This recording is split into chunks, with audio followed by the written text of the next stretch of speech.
All right, here we are. We are back. We are for the fourth and final day of the Building Hercules program, where I'm going through and showing you me actually running it, because it was based off what I'm currently running for myself when I put it together on Boost Camp and decided to make it available for free here on YouTube as well. Starting off with the squats. Now, I'm going to especially emphasize this for squats, even though I've been pushing this out on the rest of the program as well. It's really about the eccentric, pause, stretch, those important aspects for focusing on the muscle. The weight you are lifting is not important. It's about stimulating the muscle properly. You don't have to do the squat specifically if something about the squat doesn't work for your anatomy. In order to get maximal range of motion for the quads, you can absolutely swap it out. A hack squat would be fine, but we are trying to go deep. We are trying to stretch out the quads. If you have to lower the weight, that is fine. This is not a strength training program. This is a program where we are trying to gain size. So keep it under control for the eccentric and do not worry about the weight. So, all that said, I wanted to especially emphasize that for squats. But during the time we are resting between sets, what we are going to be doing is neck work, because that gives especially your cardiovascular system, if you're not particularly conditioned, plenty of time to recover so that we are able to lift. I don't want to really spend a lot of time on this. If you've watched the other videos, you've seen me train neck plenty already. Here we go. Said it before, I'm braced against it so the torso is stable and I can focus on the motion. Now, more recently, I'm recording this a couple weeks, or a few weeks, I think, after I made this footage, and recently really get into the flow of form for the extensions. Once you've gotten proficient in the form, it actually feels really good on the joints. Making sure it's not too heavy, making sure you're careful and deliberate, not jerking.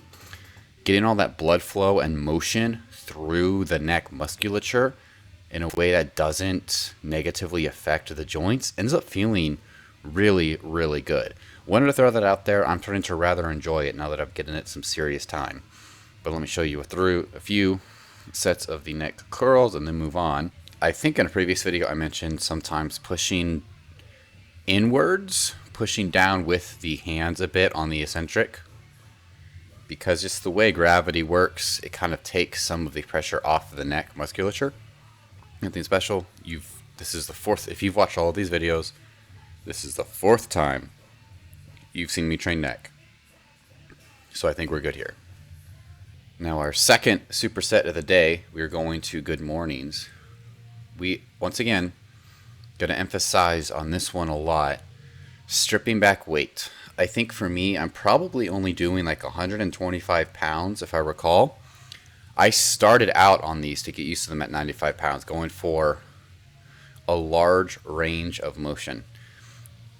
Not only to hit the glutes and the hamstrings, but also additional work for the lower back.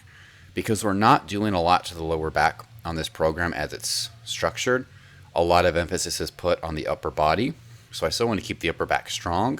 And also the upper back, the spinal erectors, along of course with the glutes and the hamstrings, do provide some appearance of that thickness and posterior chain strength, which has always been one of the marks of many of like the depictions of Hercules, which is the namesake of this program.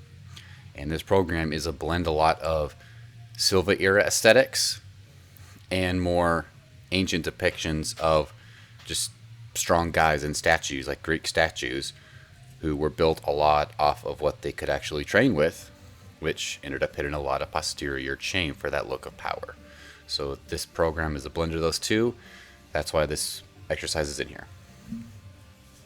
As you are resting, because it being a lower body movement, it is rather intense.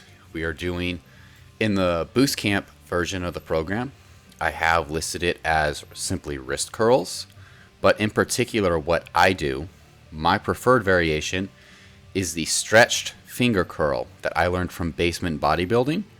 Though any other finger curl variation works, the reason being is, as I understand it, there are 3 sets of flexors in your wrist, and stretching going to your fingertips as close as you can without the dumbbell falling gets all of them to a complete stretch. And as I have no doubt redundantly beat to death on these videos, is we are going for a controlled eccentric and a stretch in the muscles to grow them.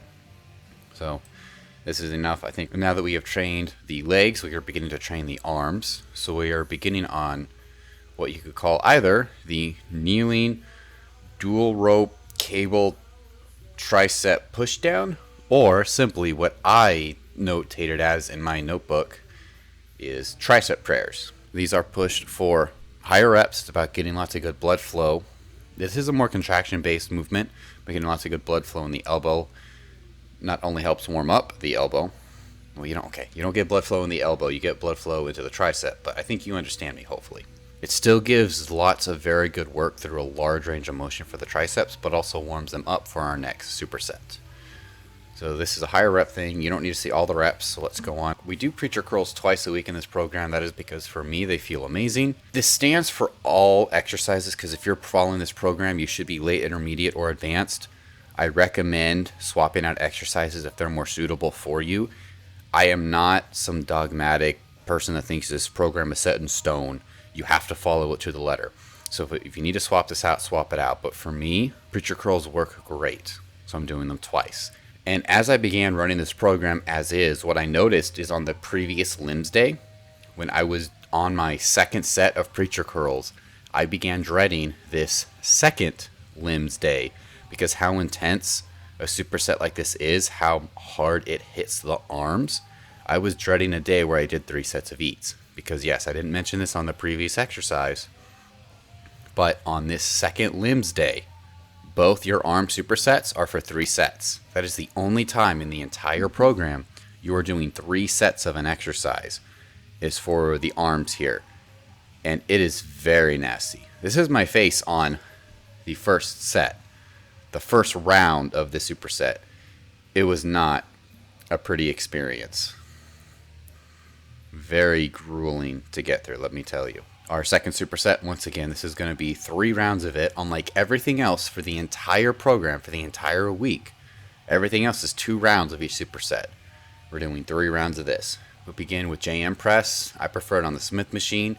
Easy just to push and not worry about stability or keeping the bar in the proper alignment. The machine will do that for you automatically.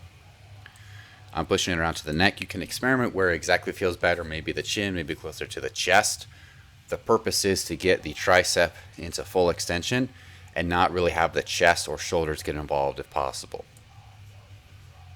There we go. What do my last few reps look like? Because you're working so hard on such a small muscle group, even taking a moment to breathe at the top allows you to push out more. So you can get very nasty with this exercise. And finally, we are on to reverse curls. By this point, for me, I'm barely using any weight, and even with the small weight, what do I have on there? I think 25, yes, 25s. I have 25s on there. I cannot hit impressive reps, even with 25s on here, because as with every single exercise, we are emphasizing that stretch, that slow eccentric. They are absolutely brutal. Now, I do believe using a little bit of body English and cheating to get the concentric finish, to get the weight up, is acceptable if you use that to then get another slow controlled eccentric. Let's see if I do that here. I believe I will. My last rep or 2 I will, but it beats you up so quickly, you very quickly run out of the capacity to have controlled eccentrics. Yeah, barely squeezing that one out. I don't know if I can do another. Did I? No, that's the last one I can tell, because that's why I'm milking out the eccentric. I milk out the eccentric when I am absolutely positive I cannot get another concentric, but I want to get everything else I can out of the set, so I milk out the last eccentric. Okay, here we are on the final superset, or I mean, you could call it a giant set of the day. We're finishing up, beginning with the leg curls. Any variation of leg curls, honestly good. I prefer the seated leg curls with, as you see in the video, I'm leaning forward to get as much stretch in the hamstrings as possible. A secondary reason, because in the past when I was leaning against the actual back rest, I would push so hard I would start to have it slide down, which was very distracting when I'm trying to push hard on the hamstrings themselves. But if you just looking at the form, you'll see it's the exact same thing I've been pushing the entire week. The slow eccentric. I don't do a full pause here necessarily, but pretty straightforward. And after those, we're going to move into calves once again. I'm positive I mentioned this before, but the multiple times I have programmed in the Boost Camp version of this app where I say standing calf raises. Any variation of fixed leg calf raise works. My preferred are on the leg press and the donkey calf raise machine. This was just simple because it's what was already in the program and probably some of the most accessible to people. So this is the 4th time you would have seen me train calves throughout the week. We've had enough of that. And finally, we're going to get to the hanging leg raises. Depending on how fatigued your forearms are on what you've done before, I don't think we did too much that would have fatigued the forearms today, so you might not need straps, but depending on what things I've supersetted in the past, I have needed straps before. I think on this day I might have used them for my second set because my grip failed before the actual abs. Now, ab shaming in general is not my favorite, and hanging leg raises is one of my least favorite, but they're just such a solid one that if you can do them, you could do an easier variation, such as knee raises instead, but it's the final superset for the day. So if you actually made it this far, appreciate your time. Like the video so other people can see it because he's not heavily watched so far. And then next up, we're going to have the overview of the entire program. So if you have any questions, it would be great to drop in there, and then I need to put that together for you so you can see the entire program all put together at once for free, whether or not you want the actual Boost Camp version. So thanks for joining me.